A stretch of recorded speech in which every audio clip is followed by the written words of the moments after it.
রাধে রাধে বন্ধুরা, শ্রীরাধা ব্লগে তোমাদের সবাইকে স্বাগত। বন্ধুরা, আমি চলে এসেছি একটা নতুন ভিডিও নিয়ে। প্রথমে তোমরা এই ভিডিওটা খুব ভালো করে দেখো। तुम्हारे उधम मचाने से मेरी चुन्नी कांटों में फंस गई और मिट्टी में गिरकर सभी पुष्प भी खराब हो गए। पुष्प तो साफ हो जाएगी, लाओ मैं उठा देता हूँ। अरे तुम्हारे पास ये बांसुरी? বন্ধুরা দেখো, এখানে সম্পূর্ণ ভিডিওটা কিন্তু জলের ফোয়ারার মধ্যেই দেখানো হচ্ছে। लो अपने पुष्प। रहने दो, क्या धूल में सने पुष्पों से पूजा करूंगी मैं? এখানে দেখানো হচ্ছে কি করে এই কুসুম সরোবর তৈরি হলো। अब झूठा स्नेह मत दिखाओ, इतना समय नहीं है मेरे पास, वापस बरसाना भी जाना है और तुमने তো হ্যাঁ বন্ধুরা, ভিডিওটা হলো বৃন্দাবনের কুসুম সরোবরের ভিডিও। আর ভগবান শ্রীকৃষ্ণ স্বয়ং নিজেই কিন্তু এই সরোবরটি তৈরি করেছিলেন। একদিন শ্রী রাধারানী এখানে ফুল চয়ন করতে এসেছিলেন তার প্রিয় সখীদের নিয়ে। আর আমাদের শ্রী গোবিন্দ ঠিক সেই সময় মালির ছদ্মবেশে সেখানে উপস্থিত হয়েছিলেন। তো সেটা দেখে তো রাধারানীর সমস্ত সখীরা ভয়ে চলে যান, আর রাধারানীর হাত থেকে সমস্ত ফুলগুলো মাটিতে পড়ে যায় এবং রাধারানী খুব রেগে যান।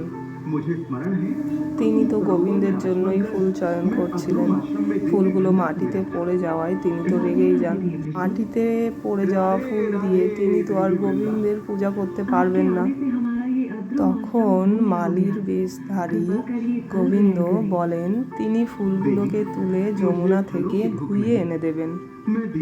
আর ঠিক সেই সময় যখনই গোবিন্দ ফুলগুলোকে তুলতে যান, রাধারানী গোবিন্দের সেই বাঁশিটি মালির কাছে দেখতে পান। তখনই গোবিন্দ ধরা পড়ে যান রাধারানীর কাছে, কারণ রাধারানীর চোখকে ফাঁকি দেওয়া তো এতটা সহজ ব্যাপার নয়। তো গোবিন্দ ধরা পড়েই যান এবং তখন রাধারানী বলেন যে তাকে আর ফুল ধুয়ে আনতে হবে না, কারণ এমনিতেই তার অনেক দেরি হয়ে গেছিল, তাকে বর্ষণায় ফিরতে হবে। তো যমুনা থেকে ফুল ধুয়ে আনতে অনেক টাইম লেগে যাবে, রাধারানীর বাড়ি ফিরতে মানে বর্ষণায় ফিরে যেতে অনেক দেরি হয়ে যাবে। তখন কিন্তু শ্রী গোবিন্দ তার বাঁশি দিয়ে এই স্থানে এই কুসুম সরোবরের নির্মাণ করেন এবং সেই থেকেই এই সরোবরটি কুসুম সরোবর নামেই পরিচিত। এবং সেখান থেকে ফুলগুলি ধুয়ে রাধারানীর মাথায় সুন্দর করে সাজিয়ে দেন। তো ভগবান এখানে এই কুসুম মানে ফুলগুলোকে ধৌত করেছিলেন বলেই এই স্থানের নাম কুসুম সরোবর।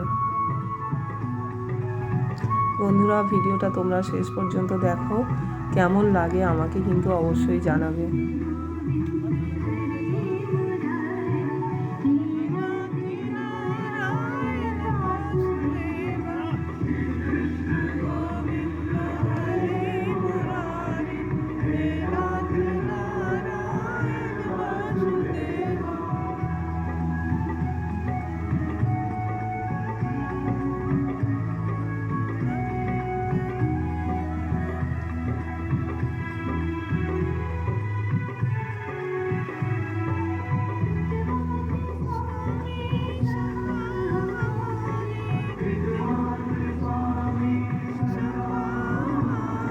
তো বন্ধুরা, আজকে এটুকুই, ফিরে আসবো আবার কোনো নতুন ভিডিও নিয়ে।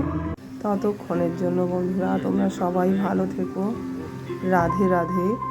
আর হ্যাঁ, আমার চ্যানেলটাকে সবাই একটু লাইক করে দিও, সাবস্ক্রাইব করে দিও, কারণ আমার ছোট্ট চ্যানেল সবাই জানো। রাধে রাধে বন্ধুরা।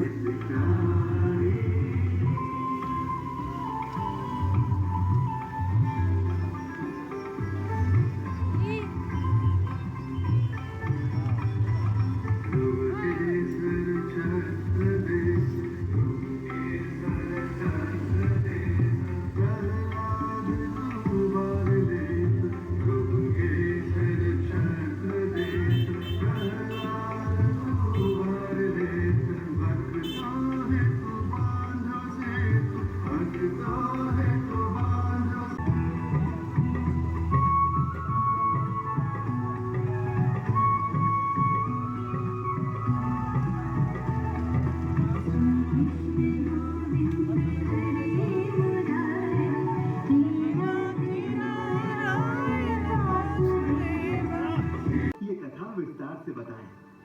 भगवान ने आपको यहाँ क्यों भेजा था और आपकी गोपियों से क्या बात हुई? अवश्य, एक दिन की बात है। मथुरा के राजकाज से निवृत्त हो प्रभु मेरे पास आए और मेरा हाथ थामकर मुझे वृंदावन जाने को कहा। प्रभु के मन से उनके बचपन की याद जाती नहीं थी।